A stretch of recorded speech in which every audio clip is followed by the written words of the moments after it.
Hare Krishna, Namaste.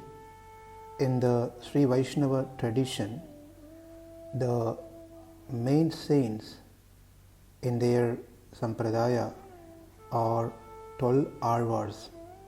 Of these 12 Arvars, the first three are considered the Mudal Arvars, the first Arvars. Unlike us, they were not born out of mother's womb. PeyAzhwar appeared in a lotus flower at Tiruvekka temple in a pond in Kanchipuram. It is said he is the incarnation of the Lord's Panchajanyam, the corn shell. Bhutatharwar appeared in a Madhavi flower at Kadalmallai, which is nothing but Mahabalipuram. He is an incarnation of Kaumedakam, the maze of the Lord. PeyAzhwar appeared in a red lily flower at Adikeshava temple well, which is in Mylapore, and he is an Amsa of Nandaki, the sword of the Lord.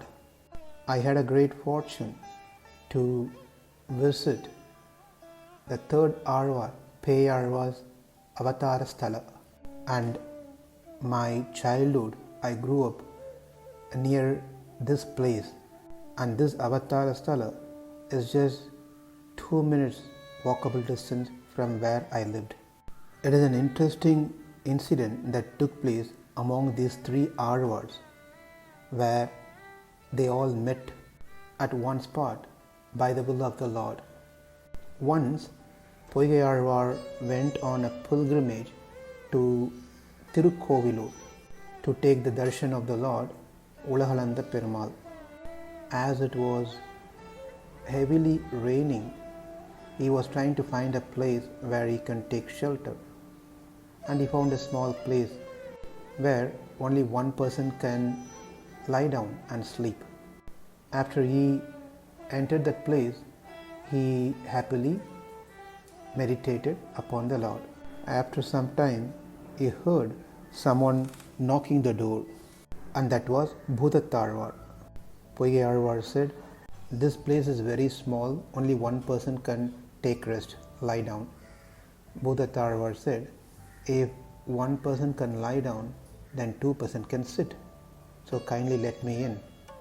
Understanding that this must be a devotee, PeyAzhwar opened the door and let Bhutatharwar in. They both sat down in meditation upon the Lord happily. After a while, they heard someone knocking the door again. Then both the Arvas said, "There is no space here, only two people can sit." Then they heard the response back from the third person, who is none other than PeyAzhwar, "If two people can sit, then three people can stand. Kindly let me in." They both understood this must be a devotee, therefore we must let him in. So they let him in and closed the door. They three stood and happily meditated upon the Lord. After some time, between three of them, they felt the place has become little tight. There's no space to move around. One was telling the other one was taking more space. The other one was refusing. So they felt there is no space. It appeared that there was a fourth person in that same small place, but they don't know who that fourth person was. So they wanted to find out who the person was, but it was pitch dark. They didn't have a torch light like how we have now, the flashlight. They don't have it. So they were finding it quite difficult to focus and meditate upon the Lord. But the fourth person is none other than the Lord Himself, who wants to be with His devotees. This is all arrangement of the Lord, so that the great literature called Divya Prabandham, which consists of 4,000 proses, PeyAzhwar composed Mudal Tiruvandadi, Bhutatharwar composed Irandam Tiruvandadi, and the PeyAzhwar composed Moonram Tiruvandadi.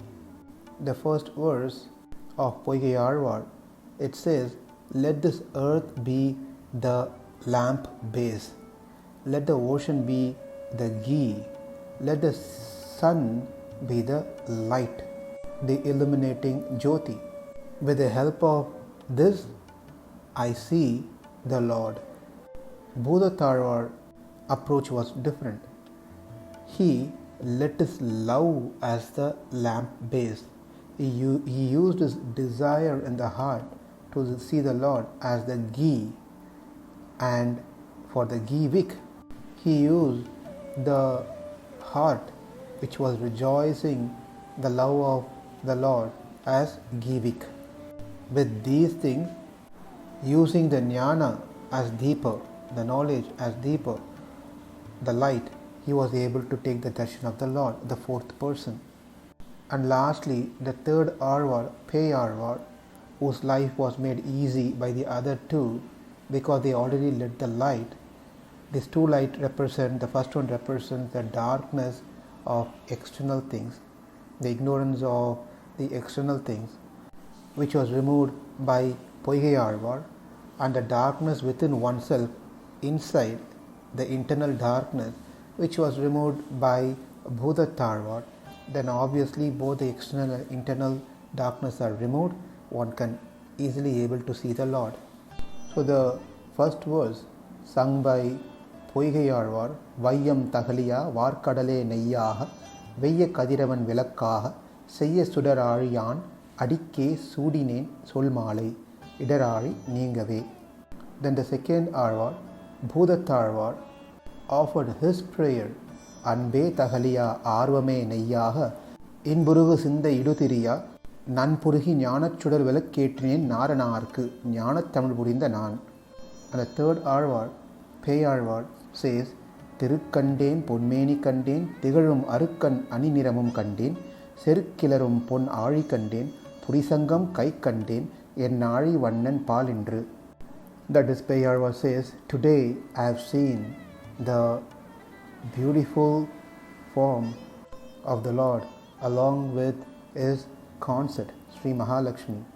Through the work of PeyAzhwar, there are three things one can experience. Number one, that the Supreme Lord is one who has Sri Mahalakshmi on his heart. No one else can be the Supreme Lord who has Sri Mahalakshmi on his heart. Number two, he is the most beautiful and satisfying personality. No one else. Number three, he is the most tender healer of all the sorrows and remover of all the sins and remover of all fears from this ocean of material existence, and who can give the ultimate moksha, liberation, unto his lotus feet. The reason that he is PeyAzhwar, Pey means crazy, mad, etc., because he was mad after the Lord. He rules with ecstasy and bhakti. His eyes are always filled with love and devotion, with tears. Therefore, he is PeyAzhwar. He in his work says, "Others look me as crazy, but for me they are crazy. They are crazy behind material progress and sensual pleasure. But they say I am crazy. In reality, they are crazy, and I am also crazy, but crazy after the Supreme Lord." Let us pray at the lotus feet of PeyAzhwar to bless us also to become crazy after the Lord, not after the material pursuits and sensual pleasure.